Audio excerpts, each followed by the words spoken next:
नाजरीन आदाब। दिल्ली में सरकार बदल चुकी है और सरकार बदलने के साथ ही हालात भी बहुत तेजी से बदल रहे हैं। इसकी एक बड़ी वजह यह है कि लोगों के अंदर एक डर था कि अगर यह सरकार बदलेगी, यानी आम आदमी पार्टी की सरकार जाती है और अगर बीजेपी की सरकार दिल्ली में आती है तो बहुत सी कार्रवाइयां बीजेपी की तरफ से की जा सकती हैं। और ऐसी ही एक बड़ी कार्रवाई, जी हां, इस वक्त की बड़ी खबर आपको बता दें कि बटला हाउस और शाहीन बाग, जो शाहीन बाग, दरअसल शाहीन बाग जो एहतजाज हुआ था उसके बाद से सुर्खियों में आया था और बटला हाउस भी लगातार सुर्खियों में है जामिया नगर के चलते। तो ऐसे में शाहीन बाग और बटला हाउस को लेकर एक बड़ी खबर निकलकर सामने आ रही है। आपको बता दें कि मुरादी रोड, जो कि बटला हाउस पर ही आता है, मुरादी रोड पर वाक़े 50 से ज्यादा रिहायशी और तिजारती इमारतों पर अब इन्हें बुलडोज करने यानी गिराने के नोटिस लगाए गए हैं, जिसके बाद ओखला और बटला हाउस इलाके में लोगों में डर और खौफ एक तरह से बढ़ गया है। लोग परेशान हैं कि आखिर क्या किया जाए। आपको बताते चलें कि लोग डर और खौफ में मुब्तला हैं और इन लोगों के समझ में नहीं आ रहा है कि वो आखिर कहां जाएंगे। आपको बताते चलें कि मुरादी रोड पर बाकायदा नोटिस लगाए गए हैं और इन नोटिस में बाकायदा, जो टीवी स्क्रीन पर भी आप नोटिस देख पा रहे हैं, इस नोटिस में बाकायदा एक डेडलाइन दी गई है कि इस वक्त से पहले पहले अपने मकानों को या अपनी दुकानों को एक तरह से खाली कर दें। और अगर इन डेडलाइन से पहले इन जगहों को खाली नहीं किया जाता है तो फिर इन्हें बुलडोज किया जाएगा, यानी इन पर बुलडोजर चलाए जाएंगे। और दरअसल इंतजामिया का कहना है कि इन जगहों पर एक तरह से कब्जा किया गया है, ये नाजायज कब्जा है और इस वजह से लोगों को ये घर एक तरह से खाली करने पड़ेंगे, लोगों को ये जगह खाली करनी पड़ेंगी। और इसके लिए बाकायदा अब इंतजामिया की तरफ से जो जगहों की निशानदेही की गई थी, जी हां, जिसे इंतजामिया नाजायज कब्जा कह रही है, उन घरों पर क्रॉस के निशान लगाए गए थे। और क्रॉस के निशान लगाने के ठीक एक हफ्ते के बाद बाकायदा अब नोटिस लगा दिए गए हैं और इस नोटिस में बाकायदा एक तरह से लिखा हुआ है कि 15 दिन का समय आपको दिया जाता है, 15 दिन का वक्त आपको दिया जाता है और 15 दिन के अंदर अपने घर बार छोड़ दें, अपने घरों को खाली कर दें, अपनी जो दुकानें हैं वो खाली कर दें, वरना 15 दिन में अगर आपने खाली नहीं किया तो इन्हें बुलडोजर से एक तरह से गिरा दिया जाएगा, इन्हें मिसमार कर दिया जाएगा। और इस नोटिस आने के बाद लोग अब हैरान और परेशान हैं। लोग दरअसल इस बात को लेकर परेशान हैं कि पिछले 20-22 साल, 25 साल, 30 साल या उससे भी ज्यादा वक्त से ये लोग यहां पर रह रहे हैं, इनका जो आशियाना है वो एक तरह से उजड़ जाएगा। और अब लोगों के समझ में नहीं आ रहा है कि आखिर क्या किया जाए। एक डर था लोगों के अंदर कि अगर दिल्ली में सरकार बदलती है तो शाहीन बाग, जामिया नगर, बटला हाउस या ओखला, ये जो इलाके हैं यहां पर एक बड़ी बस्ती ऐसी है, बहुत से घर ऐसे हैं जो एक तरह से नाजायज हैं, जहां पर कार्रवाई हो सकती है। हालांकि जो यहां के रहने वाले हैं वो कहते हैं कि लीगल तरीके से उन्होंने इस जगह को लिया है, इसे बाकायदा खरीदा है, उनके पास पेपर भी हैं, लेकिन इंतजामिया कह रहा है कि ये जगह नाजायज कब्जा किए गए हैं और इनकी कोई सच्चाई एक तरह से नहीं है। अब सवाल ये उठ रहा है कि इंतजामिया के इस नोटिस आने के बाद अब जो यहाँ के रिहायशी हैं, जो यहाँ के रहने वाले हैं, वो बहुत ज़्यादा परेशान हैं कि कल के दिन अगर इनके घर गिरा दिए जाएंगे, अगर कल के दिन डीडीए यानी दिल्ली डेवलपमेंट अथॉरिटी अगर इस पर कार्रवाई करती है तो फिर ये कल कहाँ जाएंगे, फिर इनका आशियाना कहां होगा, फिर ये अपने बच्चों को, घर बार को लेकर कहां जाएंगे, ये आखिर सर कहां छुपाएंगे। आपको बताते चले कि दिल्ली डेवलपमेंट अथॉरिटी यानी डीडीए और उत्तर प्रदेश के आपाशी महकमे की तरफ से ये नोटिस जारी किए गए हैं। जो नोटिस बार बार हम आपको स्क्रीन पर दिखा रहे हैं, आप विंडो में इस नोटिस को देख सकते हैं और इस नोटिस में बाकायदा लिखा गया है कि और इस नोटिस के बाद जो रिहायशी हैं उनमें एक तरह से अफरा तफरी है और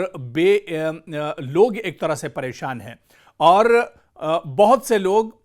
यहां पर, जिस तरह से हमने बताया कि कोई 3 दहाई से, कोई 4 दहाइयों से इस इलाके में रह रहे हैं, कोई 25 साल से, कोई 30 साल से, कोई 40 साल से इस इलाके में रह रहे हैं। डीडीए के नोटिस के मुताबिक आपको बताते चलें कि ये नोटिस एक दो दिन पहले ही लगाया गया है और इस नोटिस के मुताबिक कि मुरादी रोड पर जो चस्पा किए गए हैं, जो लगाए गए हैं, सुप्रीम कोर्ट के 7 मई 2025 के हुक्म के मुताबिक खसरा नंबर 279, जी हां, खसरा नंबर 279 में गैर मजाज तामीरात को 15 दिनों के अंदर खाली किया जाना है। इस नोटिस के अंदर यही चीज लिखी हुई है कि खसरा नंबर 279 में जो नाजायज कब्जा किया गया है, जो गैर मजाज तामीरात हैं, उन्हें 15 दिन के अंदर खाली किया जाना है। यानी जो बुलडोजर की मुहिम है, यानी जो इसे गिराने की मुहिम है, वो 11 जून से शुरू होने वाली है। यानी काउंटडाउन एक तरह से शुरू हो गया है और अब 10 से 11 दिन एक तरह से और बचे हुए हैं और यह मुहिम शुरू हो जाएगी। अगर लोगों ने घर बार खाली नहीं किए या अपने घर नहीं गिराए या दुकानें नहीं गिराएं तो फिर कार्रवाई शुरू होगी, बुलडोजर कार्रवाई। जी हां, बुलडोजर कार्रवाई, इससे पहले आपने सुना होगा यूपी में बुलडोजर कार्रवाई बहुत सी इससे पहले होती रही है, बल्कि अब मुल्क के अलग अलग हिस्सों में और जहां पर खासतौर से बीजेपी सरकार है वहां पर बुलडोजर की कार्रवाई लगातार होती रही है और अब दिल्ली में भी बुलडोजर कार्रवाई की धमक एक तरह से सुनाई दे रही है और 11 जून से यह कार्रवाई शुरू होगी। बटला हाउस, ओखला और इसी तरह से शाहीन बाग के इलाके में जो इस नोटिस में लिखा हुआ है, इस नोटिस में बाकायदा यह भी कहा गया है कि ऑनरेबल सुप्रीम कोर्ट ने हिदायत की है कि ऐसी गैर कानूनी, गैर मजाज तामीरात के काबिजीन को 15 दिन का नोटिस देने के बाद ऐसी कार्रवाई की जाएगी। यानी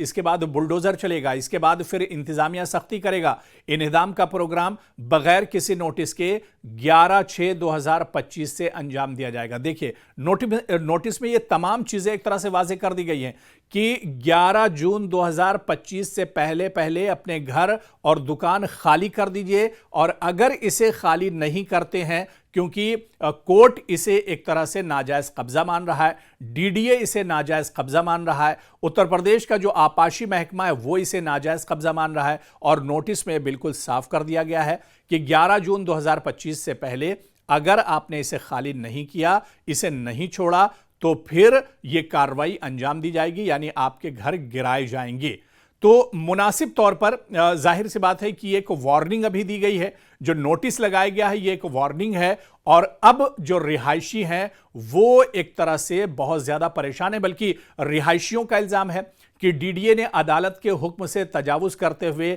खसरा नंबर 279 के बाहर इमारतों को अंधाधुंध निशाना बनाया है। यानी सुप्रीम कोर्ट ने जहां से निशानदही की है, जो खसरा नंबर बताया है, इसके अलावा भी दुकानों और मकानों को एक तरह से निशाना बनाया जा रहा है और खसरा नंबर 280, 282, 283 और 284 में तामीरात को नोटिस जारी किए हैं, जिनमें से बहुत से इन लोगों का कहना है कि मुकम्मल तौर पर पे की हिफाजती हुदूद में आते हैं। कई मकामी लोगों ने इस तशवीश की है कि पीएम उदय स्कीम के तहत महफूज ढांचे बशमूल तवील अरसे से पड़े अपार्टमेंट्स, बेकरीज, शोरूम्स और होटलों को मनमानी नोटिस जारी की गई है। तो लोगों का यह भी इल्जाम है कि कुछ तो नाजायज कब्जे हो सकते हैं, लेकिन उसके अलावा बहुत से जगह ऐसी हैं जिनका नोटिस जारी किया गया है, लेकिन यह मनमानी कार्रवाई है जो बिल्कुल एक तरह से लीगल है, उस पर भी नोटिस जारी कर दी गई है। अब जो चीज़ें लीगल हैं उनके जो रिहायशी वो बहुत ज़्यादा परेशान है, क्योंकि कई रिहायशियों ने बताया कि नोटिस अंधाधुंध तरीके से चस्पा किए गए हैं, लगाए गए हैं। एक रिहायशी ने बल्कि ये भी कहा कि लगातार जब से नोटिस लगाए गए हैं उसके बाद से परेशानी की हालत में है और ये इल्ज़ाम भी इन रिहायशियों की तरफ से लगाया जा रहा है कि इस कार्रवाई में कहीं ना कहीं डीडीए की तरफ से मनमानी की जा रही है, जो यूपी का सिंचाई विभाग है उसकी तरफ से एक तरह से मनमानी की जा रही है और सही तरीके से ये पूरी कार्रवाई अंजाम नहीं दी जा रही है। अब सवाल यह उठता है कि आखिर अब आने वाले दिनों में इस पूरी कार्रवाई को लेकर क्या कुछ होगा। नोटिस लगने के बाद अब काउंटडाउन शुरू हो चुका है, 11 जून डेडलाइन दी गई है, यानी 11 जून तक अगर जो काबिजीन है उन्होंने अपना कब्जा नहीं छोड़ा, घर बार नहीं छोड़े, दुकानें खाली नहीं की, तो फिर एक तरह से कार्रवाई होगी और कार्रवाई बहुत सख्त होगी। यहां तक कि बुलडोजर के जरिए एक तरह से कार्रवाई की जाएगी और इस तरह की बुलडोजर कार्रवाई इससे पहले भी यूपी, मध्य प्रदेश, राजस्थान और गुजरात और महाराष्ट्र में होती रही है। तो ऐसे में अब दिल्ली में भी बुलडोजर कार्रवाई की धमक है और बटला हाउस, शाहीन बाग, ओखला का इलाका है। और आपको बताते चलें कि ये इलाका जाहिर सी बात है इस वजह से भी सुर्खियों में रहता है क्योंकि पूरा का पूरा ओखला या फिर शाहीन बाग और बटला हाउस का जो इलाका है, यहां पर मुस्लिम आबादी बड़ी तादाद में रहती है और इसी वजह से ये खबर एक तरह से सुर्खियों में है और लोग इसी वजह से और ज्यादा परेशान हैं। क्या आखिर आने वाले दिनों में वो क्या कुछ करेंगे या फिर अब ये लोग क्या कुछ करें? एक रास्ता सुप्रीम कोर्ट का बचता है। हालांकि ये ऑर्डर सुप्रीम कोर्ट की तरफ से आया है, लेकिन जो मुतासिरीन हैं क्या वो अब दोबारा से फिर जाकर सुप्रीम कोर्ट का दरवाजा खटखटाएंगे? क्योंकि जो रास्ता है वो सुप्रीम कोर्ट से ही निकल सकता है। ऐसे में आने वाले दिनों में यह देखना बहुत अहम होगा कि जो मुतासिरीन हैं क्या वो सुप्रीम कोर्ट का दरवाजा खटखटाएंगे, और सुप्रीम कोर्ट का अगर दरवाजा खटखटाएंगे तो आगे इस पूरे मामले में क्या कुछ हो सकता है? क्या सुप्रीम कोर्ट इस पर कोई बड़ा फैसला ले सकता है या सुप्रीम कोर्ट इस पर स्टे दे सकता है या सुप्रीम कोर्ट के आगे का फैसला क्या कुछ होगा? यह देखना बहुत अहम होगा। लेकिन यह कार्रवाई जिस पर सबकी नजरें बनी हुई हैं, आने वाले 10 और 11 दिन जो हैं वो बहुत इंपॉर्टेंट हैं, खासतौर से इस पूरे इलाके के लिए। और ऐसे में अब देखना यहां से यह बहुत अहम होगा कि जो मुतासिरीन हैं क्या वो सुप्रीम कोर्ट का दरवाजा खटखटाते हैं और आगे क्या कुछ होगा इस पर न्यूज़ 18 डिजिटल की भी नजर लगातार बनी रहेगी और जो भी बड़ा अपडेट या बड़ी खबर इस पूरी खबर से जुड़ी हुई आएगी वो हम आप तक पहुंचाते रहेंगे। बटला हाउस में हमारी मौजूदगी है और यहाँ पर नोटिस डीडीए ने लगाए हैं। इस नोटिस के बाद लोगों में बेचैनी है, हड़कंप मचा हुआ है कि आखिर सालों से जो लोग रह रहे हैं अब उन्हें 15 दिन के भीतर ये खाली करना पड़ेगा। हम ऐसे ही एक परिवार के पास मौजूद है जिस पर इनका मालिकाना हक अभी तक है, लेकिन अब डीडीए क्लेम कर रहा है कि ये 279 खसरा नंबर पर जो जगह है ये अवैध है और ये 15 दिन के भीतर आपको खाली करनी पड़ेगी। आप अपना नाम बताइए और क्या कहेंगे ये जो अब नोटिस मिला है आपको? मेरा नाम मोहम्मद आसिफ है। यहाँ मेरी पैदाइश यहीं की है, मेरी एज 40 साल हो गई है। तो मेरी पैदाइश यहीं की, उससे पहले ही हमारे जो दादा थे उन्होंने ज़मीन ली थी सन 1980 में। उसके हमारे पास ये पेपर भी हैं, ये पावर ऑफ अटॉर्नी है। ये हमारे पास 17 अप्रैल 1980 की पावर ऑफ अटॉर्नी है जो हमारे दादा के नाम है। इसी का हमारे पास पानी का बिल भी है जो हम पे करते आ रहे हैं उसी टाइम से। एक बार दिखा दीजिए, कैमरे पर दिखा दीजिए। ये पानी का बिल भी है हमारे पास, हम उसी टाइम से पे करते हुए आ रहे हैं इसको। और बिजली के कनेक्शन भी है हमारे पास, बिजली के 3 कनेक्शन हैं, वो भी हम रेगुलर पे करते हुए आ रहे हैं। और हमारे पास हाउस टैक्स की भी पर्ची है जो हम हाउस टैक्स देते हुए आ रहे हैं उसी टाइम से। लेकिन डीडीए कह रहा है कि भाई आपका जो ये ज़मीन है ये खसरा नंबर 279 पर बनी हुई है और जितनी भी 279 पर निर्माण है वो अवैध है, उनको खाली करना पड़ेगा 15 दिन के भीतर। तो ये अवैध कैसे? जब आपने ज़मीन खरीदी तब आपको ये पता था क्या? नहीं, उस टाइम पे हमें कुछ नहीं पता था कि एमसीडी के